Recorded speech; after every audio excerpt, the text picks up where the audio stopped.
Hello and welcome to the Top Bin 90 Show, a channel dedicated to all things soccer.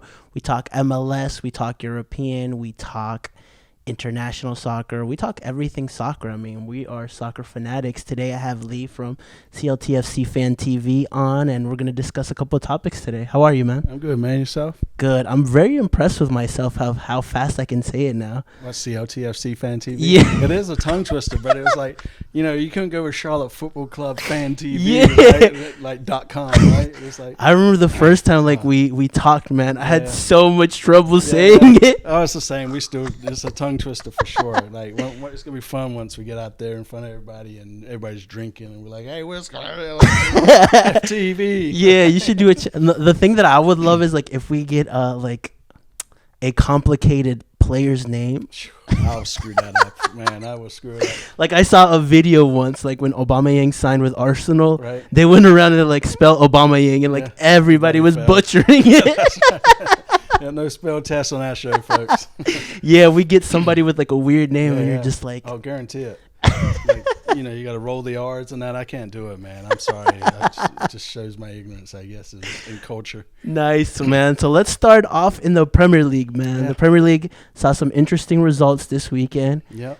Tottenham beat Man City, which was a big result. Yes, Honestly, I saw huge. that. I saw that coming. Did you? Like I was like, okay, like just seeing City play this year, I'm like, okay, like they're not looking that great. They've kind of lost their identity, right? They did, man. And I don't know if it's because they're aging and they've kind of set some folks down and tried to bring in some younger folks, or they're trying to just change up the way they play, right? Because they did that high press all the time, and I guess as they're getting older, it's harder to do, right? Yeah, I think for them mostly though is just they don't defend well, and up top they're not lethal right now because Aguero is still injured, and I mean like it's kind of City. I feel like is very predictable now. Like they keep possession of the ball. Yeah. They try to attack you, and like they're either past City teams are either gonna blow you away, or like it'll be a tight game and you can counter and win. Yeah. Which I mean, Tottenham's coach Mourinho is just That's always about. That's the Jose special, man. It's kind of like the Leicester when they won the league, right? Yeah, because they would just they were like a rubber band. They would just kind of bend, and as soon as it was on, right? Yeah. Party was off. He was Exactly. on and so. Which is one of the things that's most impressive about this Tottenham team for me, man. That Kane-Son partnership. Yeah. Oh my God. Once we get Bell in there, man. Yeah. That sort of stuff. They're looking pretty scary, man. Like I don't think I'm gonna shave my head because they're not gonna win. No, but you're gonna shave your head. Well, I mean, like I was telling you earlier, I would have been here. I'd have been here a little earlier, but I kept asking my wife where the car keys was, and she just kept saying Tottenham, and I was like, "What the hell are you talking about?" Then I didn't realize she meant to tell me they were on top of the table, right? So, a little funny joke for you, but Nice. yeah, but back to what we were talking about. My concern now is with Toby getting hurt back there. Defense hasn't been solid anyways. Like we finally got a pair in, right? We seem to be playing pretty good, and now we got hurt. So it's going to be interesting to see if we can find somebody to step in because Dyer and out of world. Well, listen, if Mourinho can pull 82 points with Chris Smalling and Luke Shaw and these guys in the back for Man U, I'm pretty sure he'll do all right with Tottenham. I think so too. That's that's it. That's his MO though, right? The first year he comes in, everybody's bitching. He goes in and he just kind of shakes everything. Yeah, up. Man. Second year he's solid. Third year he gets fired. So this is that year. Yeah, as long as he pulls a trophy for you guys, I think that'll be great. Please pull a trophy. I'm so sick of hearing. Let's look at that trophy cabinet. Blah, blah, blah, blah. For Arsenal, man, Son has outscored your whole team, so we'll just leave that right there. Yeah, I think if Tottenham wins a trophy, and it's got to be like, okay, an FA Cup, a Prem, or the Europa League. One of those three. If it's the Carabao, it's like the Audi Cup. It's like, we won something. That's great. Right? Yeah. But if they do that, then I think it proves, because there was a period in the Prem when Pochettino was let go of Tottenham, and then Emery was getting ready to get sacked at Arsenal. Right. And some of the Arsenal fans were talking about, like, getting Poch or getting Mourinho. Yeah. And Mourinho actually went to Spurs, and they're like, oh, okay, whatever. Like, and then they got Arteta, and Arteta won the FA Cup, and like, oh, this is a better manager. But if this year Mourinho can either pull off the FA Cup and do it in a good fashion, the way that Arteta did, and show that if he wins it and gets a top 4 position, I think that the better choice was Mourinho. I think the better choice is Mourinho. Anyways, I'm not just saying that because I'm a Spurs fan, but I'm just saying that the experience, right? You have that new manager bounce. Yeah. Right. Arsenal kind of used that. I feel like in the FA Cup. Yeah. Now the season's here. You got Pepe with stupid red cards. Yeah. Right. You've got. It just seems like the discipline needed to play a full season isn't in Arsenal right now. That's interesting, man. Yeah, you're right. Yeah. And I think just analyzing Arteta's this season and what he's done, he's proven to me that he's going to be more of a defensive coach than actually a guy that's going to play expansive soccer. I think he should have just sat back and just been the assistant of Guardiola. Yeah. You think so? I think for at least another year or two. Nah, man. I feel like if you get an opportunity to coach a big team like that, take it. Yeah. I mean, but on the flip side of that, I mean, it can also hurt you, right? Yeah. I mean, if you don't come out and you but he's got, even if he for some reason would get fired, he already won a trophy with a big club. Yeah. So you have enough credibility to go somewhere else, you know? Yeah, I mean, the other side, the way I think about it is even like when Mourinho took over for Spurs, we were sitting 14th. We didn't really have a great season last year, even when he came in, right? So you kind of ride out what the previous coaches had there for a while. And he still ended up in 6th place, which is not bad. He sure did, barely. I know. Arsenal tried to trump us, not let us play in Europa, but, whatever. We made it. Yeah. So and another great game that I was actually just proud of this team was Liverpool, man. We pulled a 3-0 win against Leicester with 5 starters missing out of our team, which, I mean, I think missing 3 key players is a lot. For sure. 5 is just a whole nother dynamic, the players man. You were missing is a lot, right? Yeah. Salah, man. I mean, we're missing more than 5 stars. I'm just saying the starters. Yeah, that's what we're missing 10 players. Yeah, but the 2 players right there. I mean, Van Dijk is the core. Yeah, he's the core. Then you have Joe Gomez, who was theoretically he's the second choice. Yeah. Then you're missing Trent Alexander-Arnold on the right one.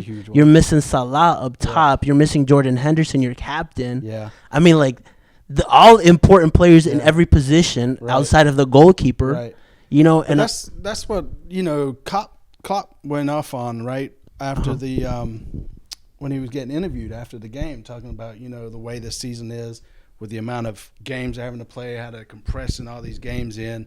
Then on top of that, you got international friendlies. Then you're playing Champions League, on a Wednesday. Then you're coming Saturday to play teams like Chelsea, Arsenal, Tottenham, having to go to Burnley and all these. That's a lot. And this is what I've saw, right, since the last World Cup. These guys have not had an off season. Yeah. And then obviously with England, in Europe, they've got they pushed back that European Championship, right, until 2021. Yeah. And then you got the World Cup the next summer. So it's almost like playing soccer for 5 years straight. Right? It is. And now, with COVID, you just said, it's every 3-4 days there's a game. People are going to end up getting hurt. That's why we see a depletion of our squad, which I'm thank God we've won so many games in the Champions League now. Yeah. That way, if he throws a whole nother 11 and they lose, it doesn't matter. That's right. Yeah, except for your ranking, right? You might want to watch out for that. But, other than, the Everton keeper taking out your defender there, what's his name? What's the Everton? Pickford. Yeah. Come flying and acting like he was like a chicken with his head cut off, right? Just took him out. I mean, muscle injury is a serious, man. But, you guys have got the experience. You know what it takes to win. Yeah. And I think that comes in. That's why, that to me judges how good, even with great players that we have, man, the most important factor in our team I still think is Klopp. Yeah. Oh, 100%. And the people behind him. They know, man, the best signing of the season is Diego Jota so far. Yeah. Right? It's very hard to argue that, you know? And no one, if you ask everybody who watches Prem, no one was going to say that was going to be the best signing. Yeah. Not even top 3. Yeah. Well, I mean, the thing with him, Klopp, is he's respected. Yeah. Right? And that's the other thing, kind of going back to the Arsenal manager, right? It's they, the Marinos, right? All these coaches, they've kind of built that resume to have that respect as soon as they walk in. Yeah. Is that what's missing at Arsenal? I don't know, right? Because Did you watch the game, the Arsenal game? Yeah, I did actually. And did you see there was nothing going on? Yeah, right? He just walked. If anything, they played better with 10 players. 100%. But I'm like, they played better because Arteta's more comfortable that. He's more. That's why he beat big teams going to the FA Cup final. He beat Chelsea, beat Man City because they're more comfortable on the counter. Versus taking teams head on. Yeah. Even though the lineup he had, I thought was a very strong one when everybody wanted him to play Aubameyang at the 9, Pepe on one side.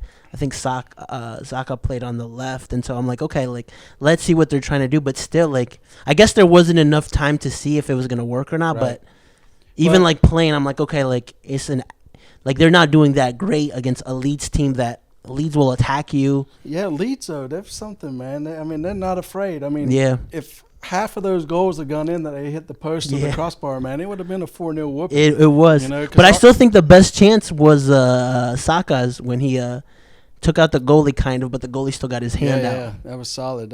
But again, Arsenal in my opinion, doesn't have a really solid defense either. Yeah. None of the big six, if you will, right, seems to have a solid back line currently. Liverpool is mainly because of injuries. Yeah, that's a good point, man. I didn't think about Tottenham, that. Chelsea. Chelsea, right? And then the Arsenal, no. And then, I tell you who's going to be a surprise this year is going to be Southampton. You think so? Yeah. They're kind of clicking, and that manager is he's Klopp-esque, man. He is, right? He's just kind of I'm going to steal the line off of NBC, right? One of the Robbies said it, right? He's sneaky good. Right? I like that. He's not like a big name, and he just puts his team together, and they play well. It is, man. Yeah, you're right, actually. I don't think they'll be a surprise. I think they'll do well. They'll be like 6th or 7th. You think so? Yeah. Okay. Yeah. We'll see, because I still think Everton can do something. Everton will do something. They'll get close to the top 4, if not pull a top 4 position. No, you think Everton's gonna make top 4? I think they have a shot because of the teams around them. Even Man City, I'm not sure they'll make top 4 anymore, because Man City put a good run in, right? Regardless, it's coming. It's just a matter of when, right? So, tell me your top 4. My top 4 right now is Liverpool first, Chelsea second, Tottenham third. Okay. The 4th is I struggle with a lot because I go in and out, and I'm just looking at all these teams. I'm like, anybody can do it. Arsenal is out for me. They're not making a top 4. I don't think Man U is either. Yeah, I don't think they will either. That 4th spot, I would give it to City. Right. But even now, I'm starting to debate it because the back doesn't look good for them at all. No. And usually what would take them, why they would win games, is because their forward line was so good. Right. And I think they're missing that. We had this conversation a couple weeks ago where Jesus to me is not the main 9. Yeah. He's never gonna be Aguero-esque. Right. Right. He's gonna be a good player, kind of like Lacazette. I have the same feeling for both of these players now, both Lacazette and Jesus. Yeah. They're not gonna be the main guys. Right. Right. So I'm like, okay, you're missing a player like that when it comes to great games. Because when Liverpool and Man City played a couple of years ago, and we were neck and neck, and we lost the game 2-1. Guess who scored? Aguero. Yeah. Scored a freaking nasty goal out of nowhere with no angle, and I'm like, that's why you have these strikers. That's why you have the Aubameyangs. That's why you have Harry Kanes. Go ahead. I'm sorry. I was just gonna say that's the thing I love about a Harry Kane, man. Just watching his game against Man City, man. He didn't score, but bro, he did so much. Well, on Son's goal, right? He kind of dropped back and drew those 2 central defenders. Yeah, it was a quick pass and boom, he was in. Even the pass to Lo Celso, I was give it to Song, and then I saw him give it to Lo Celso. I'm like, oh, that's even better. That's right. 30 seconds on, bam. Yes, that's a great manager tactic. Right there if I've ever seen one. But to the Man City point, right? They want to be too finesse. Yeah. If they should have been taking pop shots outside the box against us, right? They had us pinned back 60-70% of the game. Start hitting a couple, because then you're going to have them players come off, which is going to open up those channels, right? Yeah. And I just feel like Man City just want to walk it in every time. Yeah. It's man, just take Kevin a couple De Bruyne, shots. Man, he can cross, he can put it on the dime. top bin. Yeah. Right?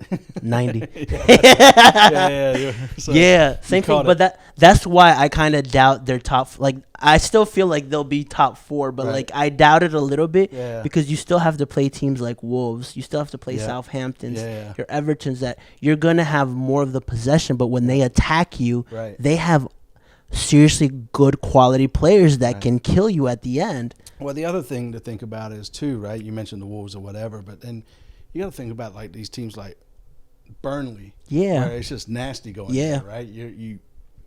You're okay with a draw if you come away from there, or the West Broms, you know. Even Brighton, Aston Villa, man. I'm like, look at these guys. Yeah, like, I saw the Aston Villa Brighton game, and I'm like, you know what? Like, this forward line's not that bad. You got Danny Welbeck, you got Maupay, you got Lallana. I think that's the first time Brighton beat them too. Yeah.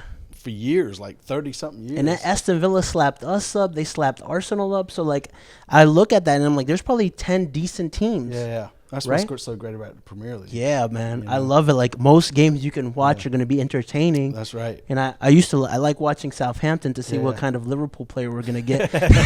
Well, Walcott went back. You can have him, I guess, right? He needs somebody up top. He scored today for him since the first time since 2005, so that's kind of cool. Yeah. For him. But, yeah, man, I don't know. Like, top 4 for me, you know, where Spurs end up, and I'll get off of Spurs because I know I'm always talking about Spurs, but we got a crazy running, right? We got Chelsea next week. I think we play like Crystal Palace. Then we play Liverpool.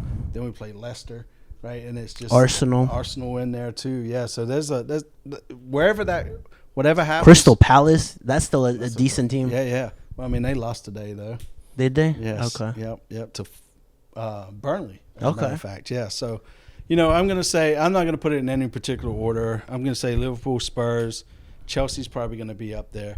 And I think Leicester will be up there too. Okay. And then I think the battle for fourth will be like you said, like Everton, Leicester, you know.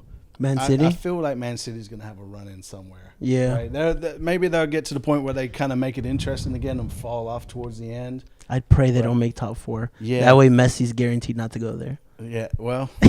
Why would he go? Legit? I mean, like, why would he sign? He's got 2 years left probably at the top. Why would you waste a year in the Europa League? Yeah. If you say you want to win big things, like, you know? I don't know. Maybe see, and you know, that's my only problem with Messi. I think he's a great player. But he's only played at Barcelona. Yeah, but he's played at Barcelona in the Champions League where you theoretically play the best teams of other leagues. But that doesn't, to me, like, if you like. So if you beat one of the best Manchesters in 2009 and 2011. What makes you think he can't go beat Burnley or Brighton or Southampton? Yeah, because I don't think he can handle like Burnley in like January.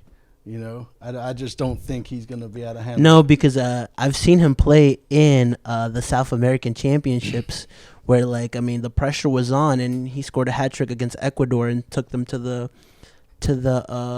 World Cup. So games like that, which I mean, like when you play in South America, it's even worse. It's dirty. He doesn't really do well for Argentina. No, not consistently. Yes, but like I think when push comes to shove, he's shown in certain games that he can. Right. He's not always done it, right? Which is why he gets criticized mostly. Yeah. But that's the problem. Like there was a 3-year time span where they made 3 finals in a row and he didn't pull any. Yeah. If we would have pulled one, this conversation we wouldn't be having. Yeah, I don't know. I mean, again, right, I guess if he does go to City and hangs out with Daddy, right, we're not sure. We'll see. We'll be able to put this to rest maybe, right? You know? Yeah. So, which, I mean, it'll never go to rest if he doesn't win anything with Argentina, man. That's the problem. Yeah. I think he's already proven that he's the top scorer in La Liga with 50 goals. There was a season he scored 96 goals, I think it was. But is the Liga as strong as the Premier League? It's not. Right? So you got you normally have 3 or 4 It's not, teams, right? But during the time frame that he did it in, if you put him in the Premier League, the Premier League wasn't that strong during that time frame. Okay. I'm not going to argue that with you. Because it was like 2010 through 2012. Right. Which you had decent teams in the Prem, but it's not as competitive as if it was now. Yeah. In that era, you could guess the 3 teams that were going to fight for things, right? Yeah. Usually 2. Yeah. Now you got 6, 7, 8 teams. Right, Tottenham right. weren't as strong. We Yeah. weren't as strong. Yeah. Arsenal was strong enough to make top 4. Well, Liverpool's always been there, though, right? I mean, they've never really had like a shit season, if you will, right? They've always been top 6. Yeah, but like they've always been top 6, but like up until probably 3 or 4 years ago, they were never title contenders. Right, fair except enough. when that Brendan Rodgers season. Oh man, and poor Gerrard, man. Yeah. Like I was against Chelsea of all teams. I'm Yeah. Like, you know, like that was because you don't see many loyal players to that point where he could have gone to Real Madrid, right? Yeah. And he stayed with Liverpool, won in that Premier League, and just couldn't. But the cool thing is that time frame belongs to him. You know. Yeah, fair enough. Even though he didn't win as many titles, Yeah. that is the Gerrard era. Yeah. Right. Yeah. And it's funny because Liverpool always has that one player. Like I just remember when I was growing up, it was like Kenny Dalglish, Yeah. Ian Rush, right? You know, and so it was just like those players just kind of owned that part for 5 years or so at Yeah. Liverpool. And now it's like shared between a lot of players. But when you too, think they're of playing these pretty players, good, you man. associate them with title-winning team, Yep.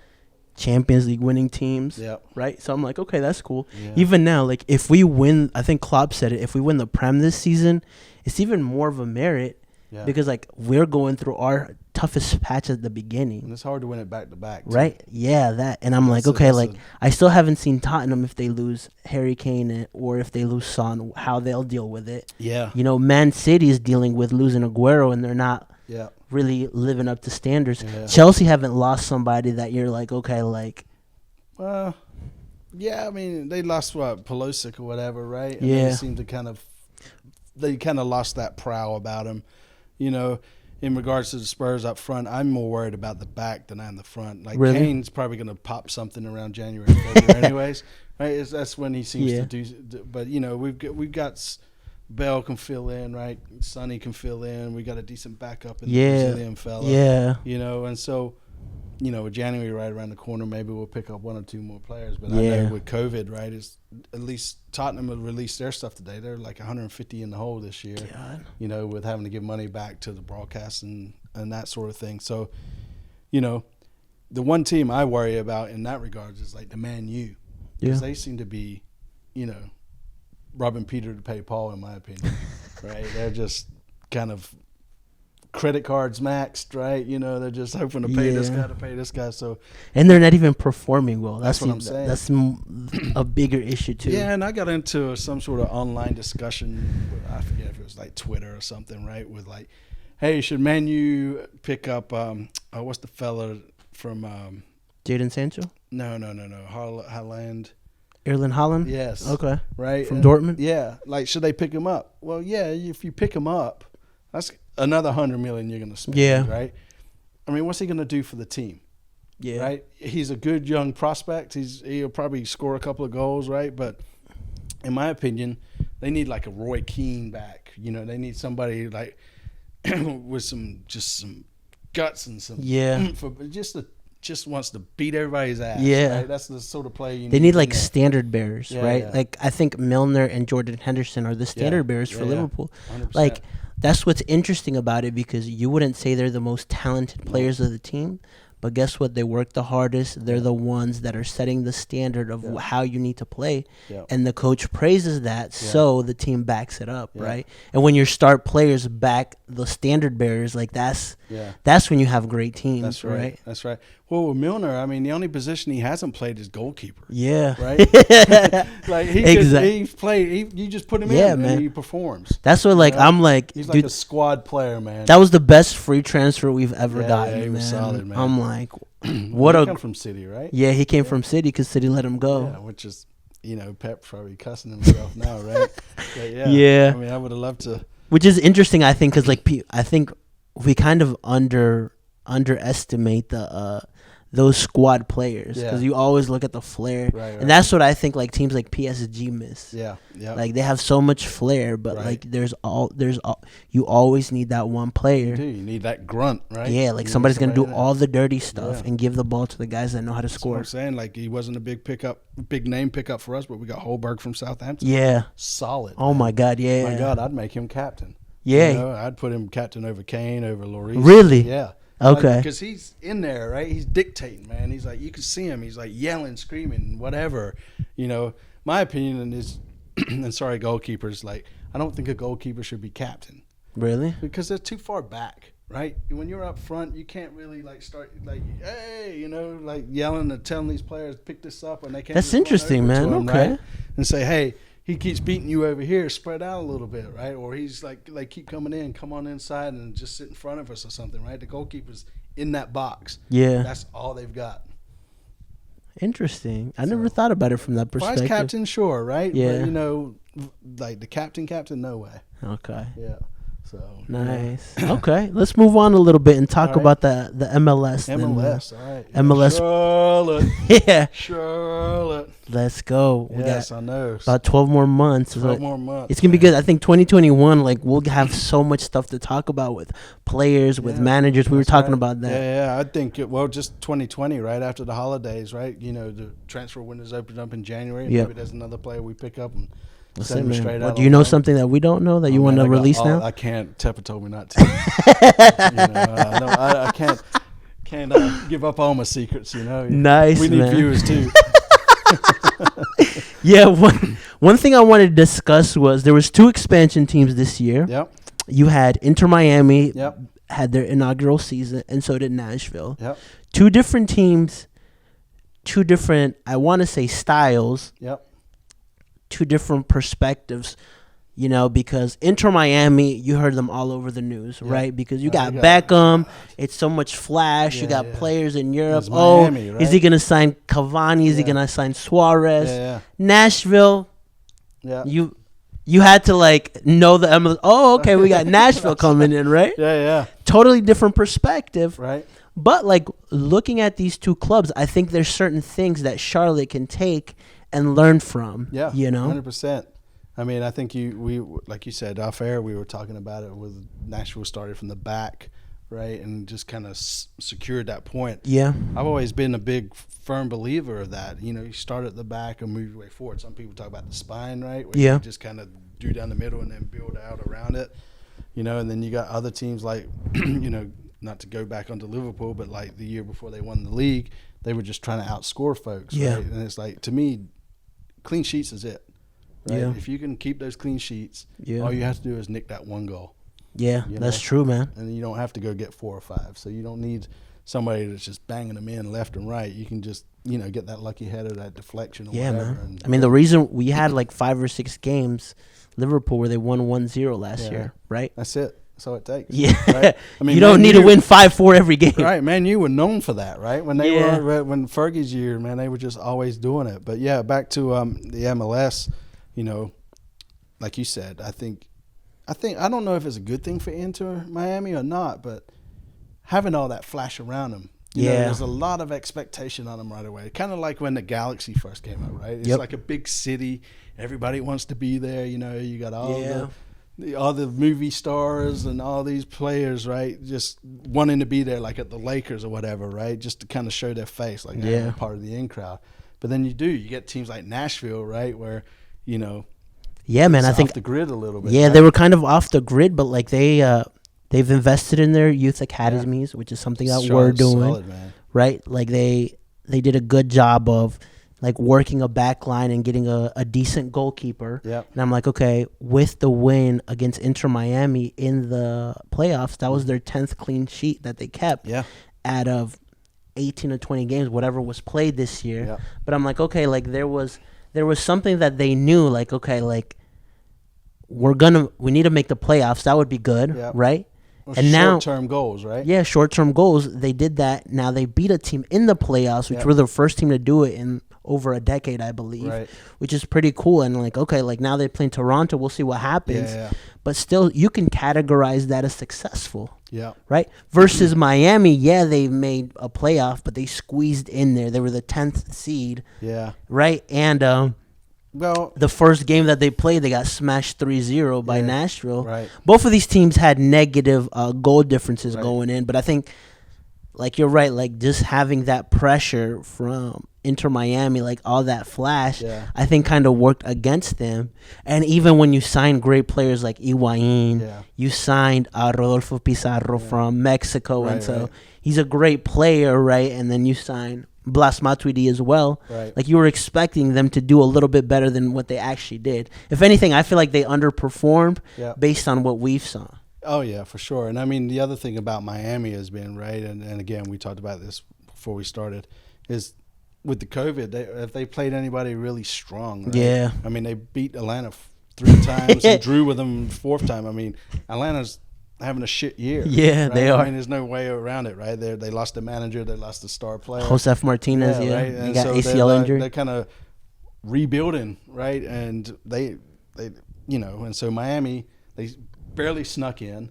They barely were beating teams that were crap, in my opinion, this year anyways, right? But they haven't played anybody like a Nashville. Yeah. Right? Nashville's been solid, man. Yeah. Or they haven't played anybody like a Seattle Sounders, a Toronto. Philly, right? Yeah, like teams that are like established, right? Yeah. Like, okay, let's see you against established teams, right? Yeah. I mean, which I think the Western Conference is always a little bit stronger than the East. Yeah. So I'm pulling for KC on the playoffs. Really? Okay, yeah. Shout out to Lindsay there, man. From Charlotte. I see Sounders sneak into the final again, man. Somehow I feel like these guys, like they go under the radar, but you got players like Nicolas Lodeiro, who's just great midfielder. Like like you got a good team, and then they pop into the final and boom, they win it. Yeah, I know, man. Right, there was like 3 or 4 seasons that like it was Toronto versus Seattle Sounders, which I thought was hilarious. Right? Yeah, but I mean, I don't know. Orlando's a good team too. Yeah, they are. They've kind of, even when they would play in the MLS is back tournament. That was a team I was like thinking was solid, right? I mean, they got Nani, they got DK up top, who was a player that came from a team in Virginia. So I'm like, that kid looks good. He looks like he's gonna be European bound. They've got they play well together as a team, in my opinion, right? They're probably one of the teams that try to play out of the back versus just doing those long balls, right? Yeah. So I'm pretty it'd be interesting to see, man. Orlando versus Seattle, maybe, I don't know. Yeah, it'll be good. I think that's a couple things that Charlotte could take away. Let's see what kind of like we had this discussion before, like defense or offense. Okay, let's see what we could do with the defense. If there's interesting players out there that we can get, let's grab them. Our designated player needs to be somebody with leadership skills. Right. I think that's the number one thing. Yeah, like a good general, right? Yeah. Sitting in the middle of the park. 100%. But I don't even care if they're the most talented. No, they don't have to be the most talented, right? They just got to have the respect of the locker room. 100%. And just be able to get stuck in and not be scared. Yeah. Right? Just balls to the wall, man. But the other thing I wanted to point out was, like, Zoran come out with that article that they posted on the Charlotte FC website, right? Talking about the manager and that sort of thing, too, right? So it sounds like the academy's solid. Those boys have done us. I couldn't be prouder of those guys, man. They have just, coming together, COVID, right, and just gaining the respect, I feel like, of the MLS Next program. And then, they were talking about bringing in some youth up through, right, homegrown players. Yep. And then, obviously, they're getting picked up a couple of players, but then they realize, hey, it's time to stop, right? We'll get the players if they're available that we got our eye on, but we're not going to just go get a bunch of players and expect the manager to make them gel. They're going to kind of slow it down. Sounds like they're going to get the manager in and allow him to kind of help pick the players they want. Which I think is important. I think we've had this discussion about manager systems before, but I'm okay with you guys having a system. Okay, like this is how we play, but okay, bring a manager in that identifies with that philosophy and let him help you guys out, right? Yeah. Because no one's expecting us to win the whole thing the first season. No, right? there's a lot of pressure on us. Yeah, man. Don't you? I do, because I feel like it's growing, right? But I think success would be like what Nashville's doing, man. Let's make a playoff. And then if we win a game in a playoff and make the next round, that's great, gold, man. Yeah. Right? Yeah. Especially because 10 teams qualify to 13. Yeah. Come on, man. You know what I'm saying? So there's really not. Yeah. You have to be those 3 teams, man. But again, we got Austin coming in, right? Uh-huh. So I'd be kind of curious to see how they do. So I feel like and again, our backroom staff, right? They had a lot to do with New York when they were creating their team. So I feel like they've learned their lessons, right? Yeah. They kind of see what worked and what didn't, right? We're kind of seeing what's happening with Nashville, Miami, right? Yeah. Now we got Austin. We can kind of keep an eye and see what they're doing. I think I might go to that inaugural game, so we'll see. Austin? Yeah. Yeah, I might go with you, man. Let's know. Yeah, all right, man. Trip, man. We just go. That's it. You guys heard it here, man. Yeah, I did. He's paying.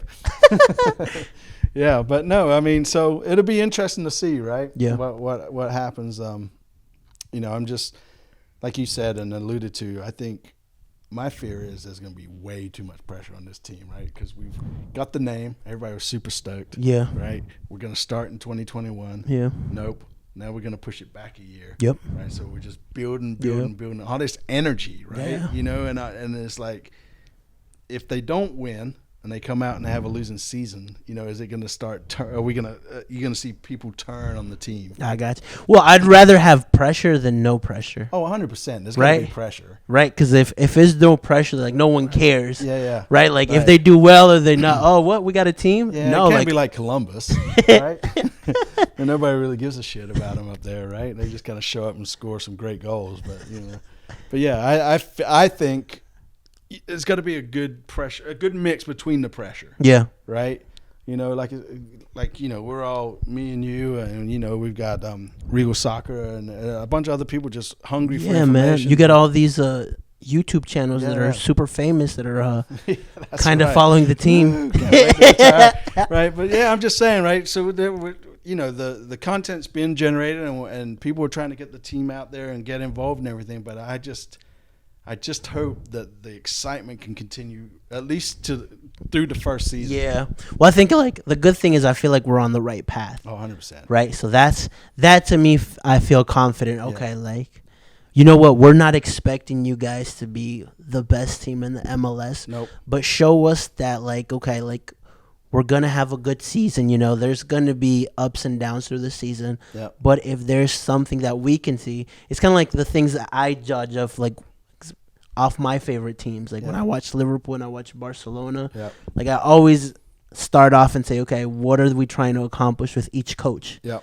Give them enough time to see what they're trying to do. Yep. What system are we trying to play? And that's why I just think we need to get a coach ASAP, right? So okay, what is this coach about and what are they trying to do? Yeah. Right? And does that align up with the philosophy of how we want to play? Right. Okay, awesome, right? Yeah. Because even if that coach doesn't do great, then the philosophy is still there because you brought in a coach that catered to that philosophy, even though he made mistakes, right?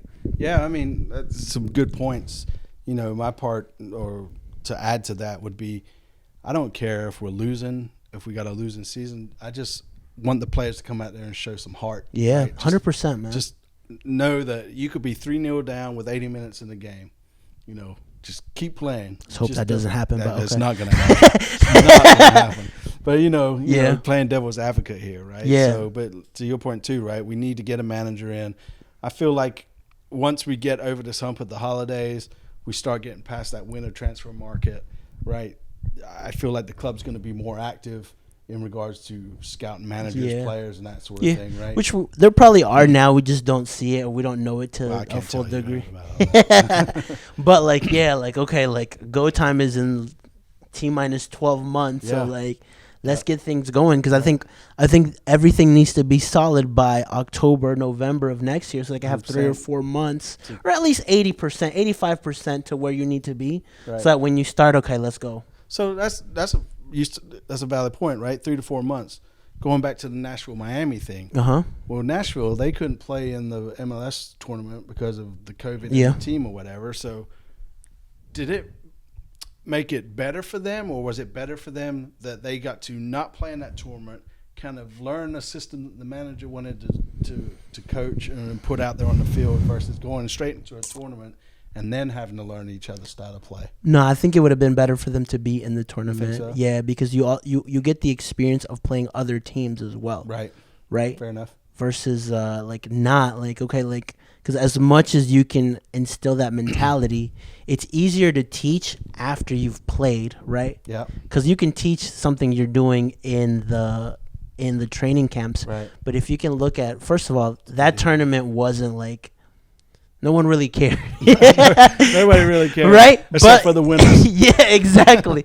But like you could take that and learn from it and say, look at all these mistakes that we made. Yeah. We can't make these mistakes in the MLS, right? Yep. But I think still, because the project that they put, they did a great job of outlining what they were trying to do. Right. That's why they're being successful. Yeah, I think that would have added to it. Yeah. Well, I mean, they could be the sneaky team, right? They could just. That would be if they do it.